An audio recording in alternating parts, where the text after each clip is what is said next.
Hay una disociación en América Latina entre lo que sucede en las aulas y lo que evalúan pruebas nacionales e internacionales. Esa disociación es muy grave. ¿En qué consiste? En las aulas, particularmente en el área de lengua materna o de español, sigue primando, en muchas de ellas, la información particular. Mientras que las pruebas nacionales e internacionales, me refiero por ejemplo al ICFES y a PISA, que son pruebas muy buenas, evalúan el nivel de comprensión de lectura de los estudiantes. ¿Qué tan buenos son para identificar ideas nucleares? ¿Qué tan buenos son para saber cuando una idea es más importante que otra dentro de un contexto comunicativo? Y esto aplicado a distintos tipos de discursos. Nosotros creemos que la enseñanza de las estructuras semánticas, el trabajo en estructuras semánticas, permitirá subsanar esa dificultad. Me parece muy importante porque es algo que te da criterio, que puedes entender las cosas, porque en esta sociedad nos hemos acostumbrado a dejarnos llevar por la publicidad, por la comodidad. Entonces estamos muy acostumbrados a vemos algo y le creemos ingenuamente. Entonces en una estructura semántica nos ayuda a entender el sentido, que hay sentidos a veces negativos, positivos, y esto ya no nos hace quedar como unos ingenuos, sino nos da un criterio en el cual nos podemos parar y tomar desde un punto de vista este texto o este discurso. Es una propuesta porque lo que buscamos es recoger la experiencia que tenemos trabajando con los estudiantes a lo largo de estas 3 décadas, pues hemos adelantado mucho trabajo con ellos, hemos alcanzado unos lugares privilegiados en las pruebas de estado desde hace más de 15 años, cuando se hizo el nuevo enfoque de trabajo por competencias en las pruebas ICFES, y nos dimos a la tarea institucionalmente de sistematizar lo que hacemos en el aula, de pasar de una reflexión teórica que dice qué es lo que creímos que se debe enseñar, a una reflexión netamente didáctica que busca decir cómo creemos que puede enseñarse. Una estructura semántica es una labor de reducción de un discurso. Cuando decimos reducción, no queremos decir que lo vamos a simplificar. Al contrario, siempre que leemos algo, construimos una imagen mental de eso que leemos. E inevitablemente nos quedamos con esa imagen mental. No nos aprendemos el discurso de memoria. Lo que permite la estructura semántica es quedarnos con las ideas más importantes y más generales de eso que hemos leído, independientemente de la naturaleza del discurso. Puede ser un texto escrito, una película, un cartel publicitario, no importa. Lo que permite una estructura semántica es llegar al esqueleto del texto. Eso fue lo que Van Dyck llamó la macroestructura de sentido, o sea, las ideas nucleares, que la imagen mental que nos quede del texto sean sus ideas fundamentales y las intenciones comunicativas que tiene. La estructura semántica se construye de manera mediada, o sea, con intervención del docente a partir de 3 momentos fundamentales. Uno, donde se realiza la lectura de la estructura del discurso, es decir, sus recursos, se identifica y se conoce cómo es. Es un poco la anatomía del discurso. Otra, donde se trabaja en la intención. La intención es el alma del discurso, es lo que nos dice hacia dónde va, qué pretende, qué tipo de discurso es. Y la estructura semántica se construye en un tercer momento cuando llegamos a las macroideas. Serían un poco como la filosofía, el pensamiento, los principios de ese discurso. Todos los discursos establecen un juego de relación entre esos 3 elementos. Entonces, vamos al primero de ellos. De lo que tenemos que percatarnos es de la estructura. ¿Cómo está construido? Y para ello debemos describir las partes que tiene. Debemos darnos cuenta de qué estrategias ha usado el autor para cumplir con cierto propósito. En un discurso publicitario, por ejemplo, llama la atención la imagen. o llama la atención el sonido, si fuera algo audiovisual, llama la atención muy fuertemente la construcción de la estructura del discurso. Cuando uno le presenta un discurso a un estudiante, lo primero que hacemos es tratar de identificar los recursos. Por lo tanto, lo que partimos es de las ideas previas, de una primera impresión. Entonces, el estudiante lo que hace es describir las características del discurso, qué partes tiene, cómo está hecho. Y hacemos una especie de lluvia de ideas en la que los estudiantes dicen cuáles partes observan en el texto y cómo está constituido. En un segundo momento, al trabajar los recursos, uno como mediador lo que hace es modelar y transformar todas esas impresiones en proposiciones que den cuenta de la estructura discursiva. Por lo tanto, en este primer momento, hacemos un diálogo entre ideas previas y modelación por parte del mediador. Uno debería, como lector, intentar identificar cuáles son los elementos que componen un discurso, no solo qué es lo que dice explícitamente, sino cómo lo dice, con qué frecuencia repite ciertas cosas o ciertos elementos, qué aspectos se acentúan, porque ahí está incubada la intencionalidad del emisor. Y en esa relación que se da entre intencionalidad y recurso es donde es posible darle sentido a los núcleos del significado, o sea, donde es posible ubicar cuáles son más relevantes y cómo se conectan entre sí. Una vez hemos descrito la estructura, podemos pasar a la intencionalidad. Y la intencionalidad es, bueno, ¿cuál es el propósito que prima en el discurso? Fundamentalmente, en todos los discursos hay tres propósitos: expositivo, persuasivo o expresivo. En el propósito informativo, lo que prima es, como su nombre lo indica, la información, el mensaje. En el propósito expresivo, lo que prima son las emociones, los sentimientos de quien transmite el mensaje. Y en el persuasivo, lo que prima es convencer al espectador de determinada idea o acción. Los recursos nos permiten identificar cuál es el propósito que prima. La relación entre las ideas y los recursos a través de los cuales se comunican nos determina la intencionalidad, el alcance del discurso, es decir, nos establece la diferencia entre el texto, lo que está enunciado, y el discurso propiamente dicho. Es muy importante, en la segunda fase, el rol del mediador, para que los estudiantes se den cuenta cuál es la intención que prevalece y llevarlos a percibir a través de la detección de los recursos y de la explicación de los recursos qué es lo más importante en el discurso. Las macroproposiciones son las ideas nucleares alrededor de las cuales se articula un discurso. Son lo que llamamos convencionalmente en la lectura las ideas principales o ideas centrales. Alrededor de ellas se desarrollan otras ideas y otras informaciones que son importantes para que el discurso logre su función comunicativa. Si hablamos de un discurso persuasivo, pues la idea nuclear es una, que es aquella que se quiere promover y de la que se quiere convencer al otro, pero hay otra serie de ideas que son absolutamente necesarias para que ese discurso logre persuadir. Una vez uno ha identificado las estrategias discursivas y la intención comunicativa, puede llegar a saber cuáles son los núcleos de sentido, qué es lo que el texto declara o afirma, cuál es su idea principal.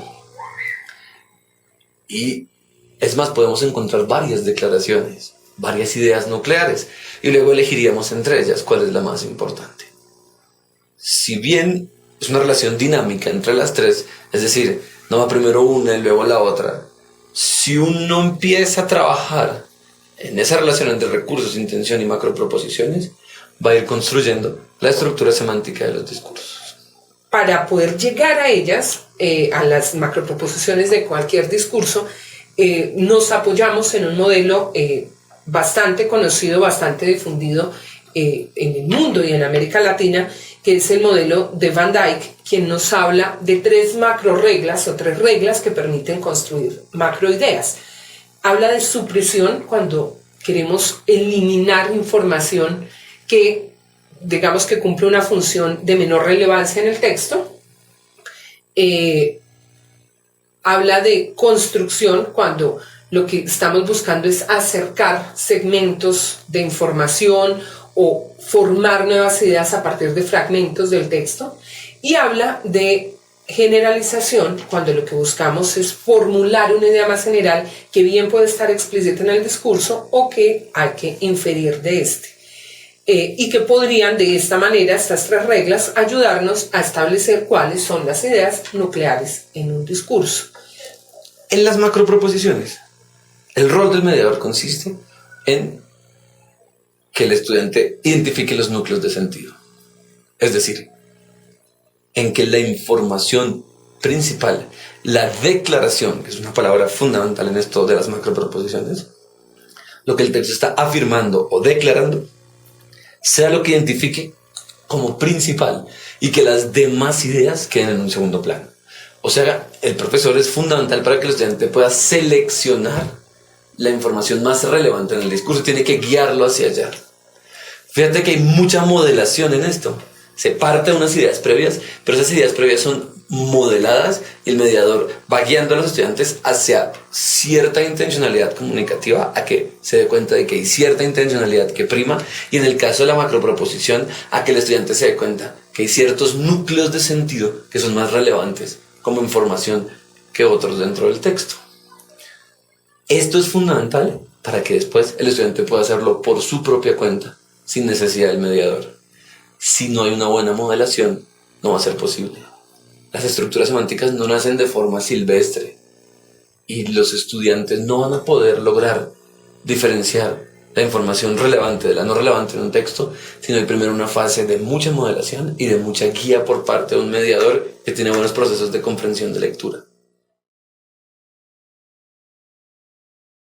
El instituto tiene una peculiaridad, y es que existen unas áreas transversales que se ven que deben influenciar en el quehacer de las otras áreas. Esas áreas transversales son valores, lenguaje y pensamiento. Entonces vamos a hablar un poquito de la relación que tiene matemáticas y lenguaje.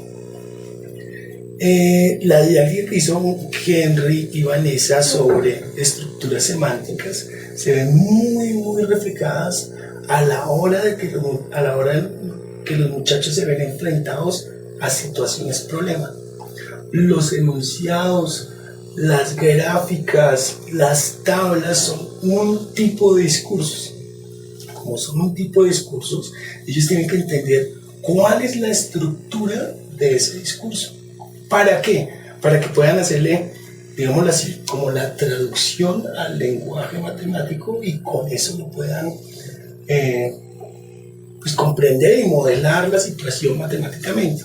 Si ellos no pudieran hacer, si no entendieran la estructura semántica del texto, pues es casi imposible que puedan solucionar el problema o la situación problema.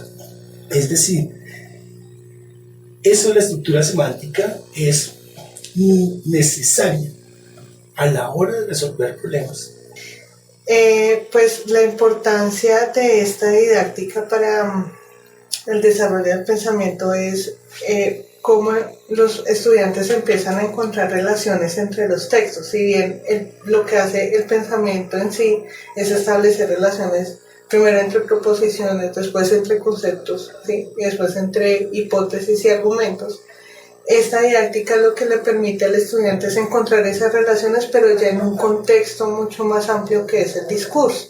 Entonces, si el estudiante no lograra hacer una estructura semántica a partir de las relaciones entre las oraciones, los núcleos de sentido que se extraen de ellas, la intención del discurso y pues todo lo que rodea en sí a este contexto, pues el pensamiento estaría como desprovisto de un contexto natural que es el lenguaje, y dos, pues en la medida en que el estudiante no puede hacer eso, pues no puede establecer relaciones. O sea, lo que hace fundamentalmente es establecer relaciones a partir de un contexto que es el discurso. Sí, yo me acuerdo sobre todo porque me ha servido mucho para relacionarme con todas las cosas que leo y entender qué es lo que me están diciendo, qué es lo que dice ahí. utilizar las macroproposiciones para organizar mentalmente el texto, para tener una idea clara de qué es lo que dice ahí, y en últimas, cómo descubrir cuál es la intención, qué es lo que quería hacer el autor. Yo, cuando estaba viendo ese tema, no sé, nunca le vi como importancia, a diferencia de Simón, digamos que yo lo dejé pasar un poco, pero cuando empezamos a trabajar las estructuras argumentativas, antes de eso, digamos, sentía como la necesidad de ese paso previo, de verdaderamente encontrar qué dice ahí, cómo lo dice, qué lo expone, qué población va dirigida. Y yo creo que cuando empecé a ver estructuras argumentativas, sentí la necesidad de encontrar la estructura semántica. La lectura va mucho más allá de la decodificación de textos escritos. Sin darnos cuenta, todo el tiempo estamos leyendo. Estamos leyendo carteles publicitarios. Estamos leyendo cuando estamos en la red. Estamos leyendo cuando nos enfrentamos a un programa televisivo, a un noticiero, a distintos tipos de discursos. Si no enseñamos a diferenciar cuál es la intencionalidad de esos mensajes, cuál es la declaración o afirmación nuclear y qué estrategias se está llevando a cabo para sustentar esa afirmación, será imposible pretender que haya ciudadanos críticos y competentes para tomar decisiones como elegir a sus gobernantes, porque los discursos seguirán actuando directamente sobre la mente de las personas, sobre nuestra psique, digamos, y el criterio, la formación de criterio se verá cada vez más debilitada y se transformará, en el mejor de los casos, en opinión sin fundamento. Si las personas tenemos la capacidad de saber cuál es la idea nuclear, cuáles son los recursos y cuál es la intención de los discursos que pululan a nuestro alrededor y tratan de convencernos de un sinnúmero de ideas, seremos o tendremos la capacidad de convertirnos en ciudadanos con un mayor criterio, y eso es lo más importante. En realidad creo que, como decía hoy la senadora López, esta es de las pocas oportunidades que tiene el país de pensar una mejor sociedad. Porque el problema de la calidad de la educación no es que los niños no sepan física o química, o símbolos químicos, o los afluentes del Caquetá, que son trivialidades. El problema es si se puede llamar democracia una sociedad donde el 82% de los jóvenes de 15 años leen como si tuvieran 7 años. Leen con retardo mental. El sistema que hemos construido retrasa los procesos.